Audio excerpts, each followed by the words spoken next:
তোমরা যারা মাধ্যমিক পরীক্ষা দিয়ে ফেলেছো তারা আর সময় নষ্ট না করে প্লিজ পড়াশোনা শুরু করে দাও, কারণ কি 11-এর সিলেবাসটা যথেষ্ট কঠিন এবং বড়। ফলে আমরা আর দেরি করছি না, শুরু করে দিয়েছি অলরেডি। আজকে আপন ওয়েস্টমিনিস্টার ব্রিজ থেকে যত ইম্পর্টেন্ট এসএকিউ আছে সেগুলো আলোচনা করব। আগের ভিডিওতে আমরা এমসিকিউ আলোচনা করেছি, আজকে এসএকিউ আলোচনা করব। এগুলোর মধ্যে তোমরা কমন পেয়ে যাবে। তা চলো শুরু করি সময় নষ্ট না করে। প্রথম প্রশ্ন, when did the poet view the city? কখন কবি শহরটাকে ভিউ করছে, দেখছে, সি করছে? উত্তরটা হবে ইন দ্য আর্লি মর্নিং। তাহলে আমরা কিভাবে লিখবো, লেখাটা শিখে নাও মুখস্থ না করে। তাহলে এখানে সাবজেক্ট হচ্ছে দ্য পোয়েট, আমরা আগে লিখব দ্য পোয়েট, তারপরে ভার্ব লিখতে হয়, ভিউ হচ্ছে ভার্ব। কিন্তু আমরা ভিউ কি লিখবো? নো। কেন কি দেখো, প্রশ্নটা যখন ডিড দিয়ে থাকবে না, তখন তোমরা ভার্বের পাস্ট ফর্ম বসাবে অবশ্যই। তাহলে the poet viewed the city কখন বললাম? ইন দ্য আর্লি মর্নিং, মানে একেবারে সকালবেলায় কবি শহরটিকে দেখেছিলেন। What kind of poem is আপন ওয়েস্টমিনিস্টার ব্রিজ? কি ধরনের কবিতা? বন্ধুরা এটা একটি 14 লাইনের কবিতা, তোমরা যারা পড়েছো অলরেডি জেনে গেছো। তাহলে 14 লাইনের কবিতাকে কি বলা হয়? আচ্ছা, বলছে what kind of poem is আপন ওয়েস্টমিনিস্টার ব্রিজ। তাহলে আমরা আপন ওয়েস্টমিনিস্টার ব্রিজ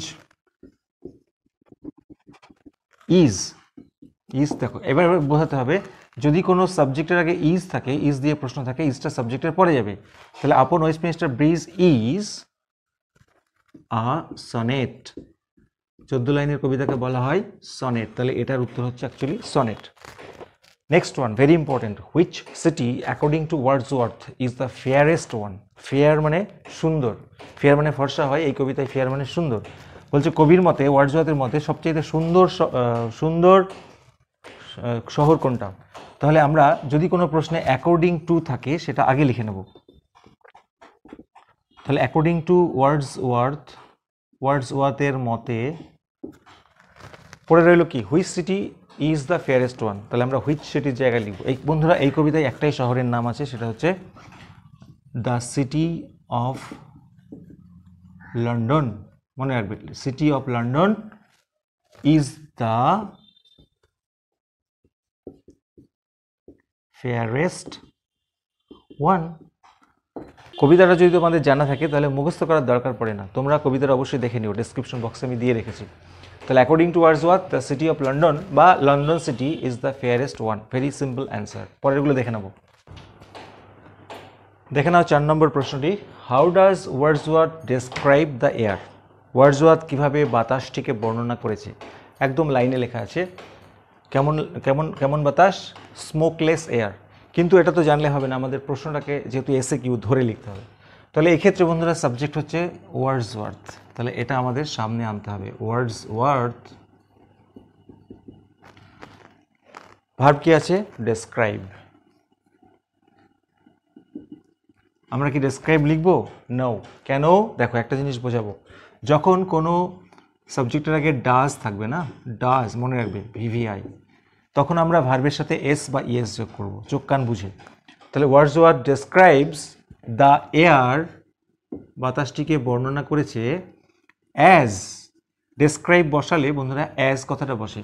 তাহলে Wordsworth describes the air as কি হিসাবে? অ্যাজ বন্ধুরা উত্তরটা আছে স্মোকলেস, অর্থাৎ ধোঁয়াহীন বাতাস। এটা মনে রাখলেই তোমরা লিখতে পারবে। একই রকমভাবে প্রশ্ন করেছে, how does Wordsworth describe the beauty of the morning? সকালবেলার সৌন্দর্যটাকে কিভাবে বর্ণনা করেছে ওয়ার্ডসওয়ার্থ? একইভাবে শুরু করব। তাহলে দেখো, ওয়ার্ডসওয়ার্থ ডেসক্রাইবস কাকে ডেসক্রাইব করেছে? The beauty of the morning. ওখানে এয়ার ছিল, এখানে the beauty of the morning. নিচে লিখছি অ্যাজ দিয়ে যে উত্তরটা হবে সে উত্তরটা কি ছিল? তোমরা যদি টেক্সট পড়ো অবশ্যই পারবে। বিউটি অফ দ্য মর্নিংটা ছিল হচ্ছে সাইলেন্ট অ্যান্ড বেয়ার। তাহলে লিখবো আমরা সাইলেন্ট অ্যান্ড বেয়ার। সাইলেন্ট মানে নীরব, বেয়ার মানে শূন্য বা খালি, হয়ে গেল উত্তর। আচ্ছা দেখে নেব 6টি। Which river is mentioned in the poem আপন ওয়েস্টমিনিস্টার ব্রিজ? কোন নদীর কথা উল্লেখ করা হয়েছে আপন ওয়েস্টমিনস্টার ব্রিজ কবিতায়? যদিও নদীর নামটা কবিতার মধ্যে কোথাও নেই, কিন্তু নদীটা হচ্ছে টেমস নদী, লন্ডনের টেমস নদী। তাহলে আমরা কি লিখবো বন্ধুরা? দেখো, লিখবো দ্য রিভার টেমস। বলেছে হুইচ রিভার ইজ মেনশন, তাহলে আমরা লিখবো the river Thames is mentioned in the poem, যা আছে তাই, আপন ওয়েস্টমিনস্টার ব্রিজ। হয়ে গেল। দেখে নেবো পরেরটি, দেখে নেবো 7 নম্বরের প্রশ্ন, ভেরি ভেরি সব important. What garment did the city wear, কোন পোশাক শহরটি পরেছিল?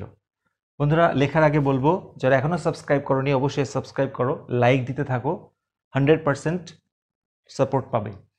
তাহলে কোন পোশাক শহরটি পরেছিল, কোন পোশাক পরেছিল? কবিতাটা যদি আমরা পড়ি সেখানে আমরা দেখব the beauty of the morning, সকালবেলার সৌন্দর্যটা শহরটা কেমনভাবে আবৃত্ত করে রেখেছিল, এমনভাবে ঢেকে রেখেছিল যেন ওটাই তার পোশাক। তাহলে আমরা এটা কিভাবে লিখব? তাহলে এখানে দেখো কি পোশাক পরেছিল শহরটি, তাহলে এখানে দ্য সিটি হচ্ছে সাবজেক্ট, তাহলে আমরা লিখব দ্য সিটি, সিটি মানে দ্য সিটি অফ লন্ডন।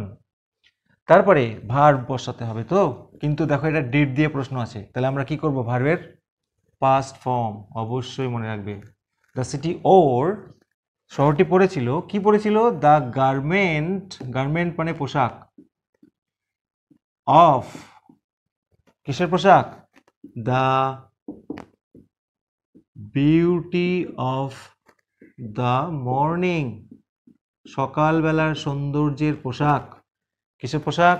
সকালের যে সৌন্দর্য, সেই সৌন্দর্যের পোশাক পরেছিল যেন শহরটি। What did the poet never feel before, ওখানে বলেছে এত গভীর শান্তি আমি আগে কখনো অনুভব করিনি, তাহলে এখানে উত্তরটা হবে গভীর শান্তি। আমরা কিভাবে লিখব? আবার সেই সাবজেক্ট হচ্ছে দ্য পোয়েট, এখানে দ্য পোয়েট নেভার, ভার্ব হচ্ছে ফিল, তাহলে তার থার্ড ফর্ম বসাবো, এই সেকেন্ড ফর্ম বসাবো, যেহেতু ডিড দিয়ে প্রশ্ন হচ্ছে, তাহলে ফিলের পাস্ট ফর্ম হচ্ছে felt. The poet never felt before, কবি আগে কখনো অনুভব করেনি, কি অনুভব করেনি? উত্তরটা লিখব সো ডিপ এ কাম, কাম মানে শান্তি বন্ধুরা, অর্থাৎ এত গভীর শান্তি কবি আগে কখনো অনুভব করেনি এই মুহূর্তে যেটা সে দেখছে লন্ডন শহরে সকালবেলায়। পরের প্রশ্ন, what does Wordsworth refer to as মাইটি heart, একদম নিচের দিকে তোমরা পাবে কবিতার মাইটি হার্ট বলতে কাকে বুঝিয়েছে বা কি বুঝিয়েছে। তাহলে আমরা লিখবো এখানে সাবজেক্ট হচ্ছে ওয়ার্ডসওয়ার্থ, ওয়ার্ডসওয়ার্থ রেফার্স, দেখো রেফার্স হচ্ছে, রেফার হচ্ছে ভার্ব আর এস যোগ করলাম, কেন? ডাজ আছে। তাহলে ওয়ার্ডসওয়ার্থ রেফার্স টু, ওয়ার্ডসওয়ার্থ বুঝিয়েছেন ড্যাশকে মানে কাকে? আমরা লিখব দ্য সিটি অফ লন্ডন, অর্থাৎ লন্ডন শহরকে বুঝিয়েছেন কি হিসাবে? অ্যাজ মাইটি হার্ট, বিশাল শক্তিশালী হৃদয়, শক্তিশালী হৃদয় বলে এখানে রেফার করেছে বা বুঝিয়েছেন। খুবই গুরুত্বপূর্ণ বন্ধুরা, খুবই খুবই খুবই গুরুত্বপূর্ণ একটি প্রশ্ন। Who according to the poet, কবির মতে কে উড বি ডাল, নিরস হবে, রসকসহীন হবে। কবির মতে কে রসকসহীন, কে হবে? যার মধ্যে কোনো রসকস নেই, আই মিন সৌন্দর্য বোধ নেই যার মধ্যে। তাহলে আমরা উত্তরটা লিখব, আবার বলেছি অ্যাকর্ডিং টু থাকলে সেটা আগে বসে দিতে হবে, অ্যাকর্ডিং টু দ্য পোয়েট, কবির মতে। বন্ধুরা যারা এখনও লাইক করোনি অবশ্যই লাইক করো, কমেন্ট করো ভিডিওটি কেমন লাগছে, আর বন্ধুদের মধ্যে শেয়ার করতে ভুলো না। আর অবশ্যই 100% সাপোর্ট যদি পেতে চাও আমার চ্যানেলটিকে অবশ্যই সাবস্ক্রাইব করে পাশে থাকো। তাহলে কবির মতে একজন ব্যক্তি, a person who would pass by, pass by মানে অতিক্রম করে যাওয়া, অর্থাৎ না দেখে চলে যাওয়া, নেগলেক্ট করা। তাহলে person who would pass by, যে অতিক্রম করে চলে যাবে, কিভাবে চলে যাবে? উইদাউট এনজয়িং, এনজয় না করে। কি এনজয় না করে? দ্য ম্যাজেস্টিক বিউটি, এই ম্যাজেস্টিক সৌন্দর্যটাকে উপভোগ না করে যে চলে যাবে। কখনকার majestic beauty? The majestic beauty of early morning of the London city, comma দিয়ে লিখবো would be dull. Would be dull, এটা একটু বড়, কিন্তু যদি একটু বুঝে পড়ো মুখস্থ করতে কোনো অসুবিধা হবে না। তাহলে অ্যাকর্ডিং টু দ্য পোয়েট, কবির মতে একজন ব্যক্তি হু উড পাস বাই মানে কি বললাম, অবহেলা করে চলে যাওয়া, উইদাউট এনজয়িং, এনজয় না করে, কি এনজয় না করে, the majestic beauty of the early morning, সকালবেলার এই সৌন্দর্যটাকে উপভোগ না করে যে চলে যাবে সেই হচ্ছে গিয়ে ডাল। হয়ে গেল। What objects does the poet see from the Westminster bridge? Common নিয়ে চিন্তাই করো না, সব কমন পাবে। কোন কোন জিনিসগুলোকে কবি ওয়েস্টমিনিস্টার ব্রিজ থেকে দেখছে? এখানে একটা ব্রিজের নাম আছে ওয়েস্টমিনিস্টার ব্রিজ, কবিতার নামেই রয়েছে। কোন কোন জিনিসগুলো? তোমরা যদি কবিতাটাকে একটু পড়ো তাহলেই বুঝতে পারবে কোন কোন জিনিসগুলো। তাহলে আমরা উত্তরটা কিভাবে লিখবো? এখান থেকে লিখবো, ফ্রম দি ওয়েস্টমিনিস্টার ব্রিজ,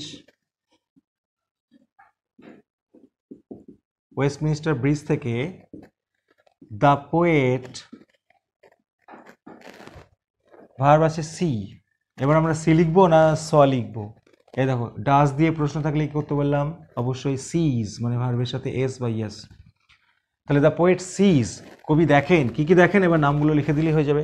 তার জন্য কবিতাটা একটু রিভাইজ করবে। জিনিসগুলো হচ্ছে শিপস মানে জাহাজ, টাওয়ার্স মানে চূড়া, ডোমস মানে গম্বুজ, তারপরে থিয়েটার্স মানে নাট্যশালা, অ্যান্ড টেম্পলস অর্থাৎ মন্দির। দেখেছেন? তাহলে from the Westminster bridge the poet sees ships, towers, domes, theatres and temples. তারপরের প্রশ্ন, what did the sun not steep? Steep মানে ভেজানো বা সিক্ত করা বা স্নান করানো।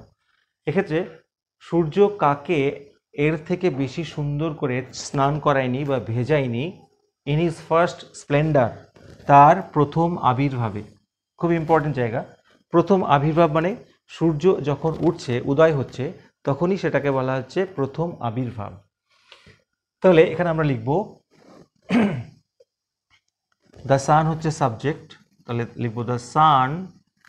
আচ্ছা, ডিড নট আছে, তাহলে আমরা ডিড নট লিখব, ডিড নট স্টিপ। যখন ডিড নট কথাটা আমরা লিখবো না, তখন ভার্বের প্রেজেন্ট ফর্মই বসবে, কিচ্ছু যোগ হবে না।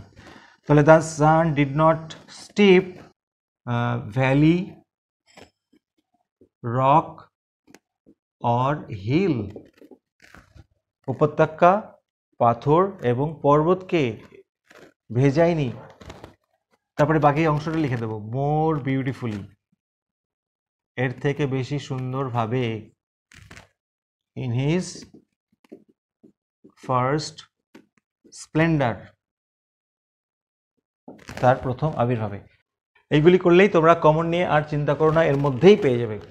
What is the object of Wordsworth celebration in the poem? অর্থাৎ এই কবিতায় ওয়ার্ডসওয়ার্থের উদযাপনের বিষয়বস্তুটা কি, মানে কাকে উদযাপন করেছে? একদম সিম্পল, লন্ডন শহরটিকে। তাহলে আমরা এখানে উত্তরটা লিখবো, হোয়াটের জায়গায় শুধু লিখে দাও the city of London is the object of, যা যা আছে, Wordsworth celebration in the poem. তাহলে হোয়াটের জায়গায় কি লিখবে? শুধু উত্তরটা, দ্য সিটি অফ লন্ডন বা লন্ডন সিটিও লিখতে পারো। Why does the city appear silent in the morning? সকালবেলায় শহরটিকে কেন সাইলেন্ট মনে হচ্ছে? সাইলেন্ট মানে নীরব মনে হচ্ছে। 2023-এ এসে গেছে, তাও এসএকিউ এর কোনো গ্যারান্টি নেই, রিপিট হয়।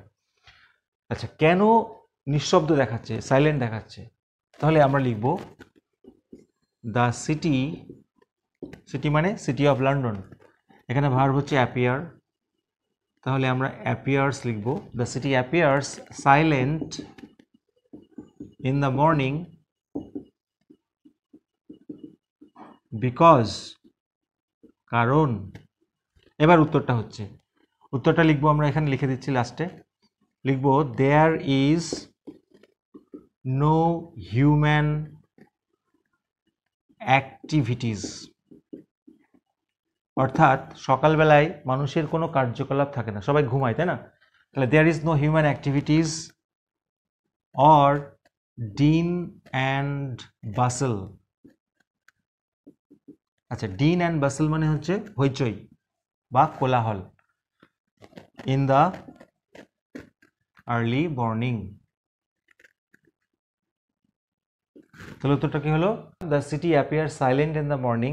সকালবেলায় শহরটাকে সাইলেন্ট দেখাচ্ছে because there is no human activities, কোনো মানুষের কার্যকলাপ নেই, অর ডিন অ্যান্ড বাসেল বা হইচই নেই ইন দ্য আর্লি মর্নিং, সকালবেলায়, সেই জন্য শহরটাকে শান্ত দেখাচ্ছে। আচ্ছা, লাস্ট কোয়েশ্চেন বন্ধুরা, last but not the least, very very important. Dear god, what feeling does the expression convey? এই যে কবি বলেছেন ডিয়ার গড, লাস্টের আগের লাইনে মোস্ট প্রবলি আছে হে ঈশ্বর বা প্রিয় ঈশ্বর, এই যে কথাটা বলেছে what feeling does the expression convey, এই এক্সপ্রেশনটার মধ্যে কি অনুভূতি প্রকাশ পাচ্ছে? আমরা বলি না ও মাই গড, কখন বলি? বিস্মিত হলে বা খুবই আনন্দ পেলে, সেই ব্যাপারটাই আর কি। তাহলে আমরা লিখব the expression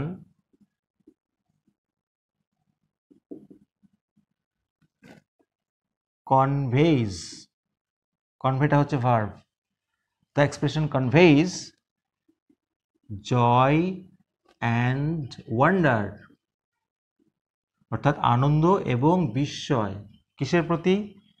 at the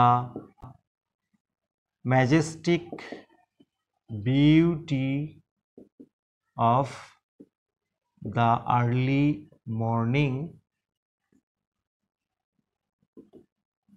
of London city.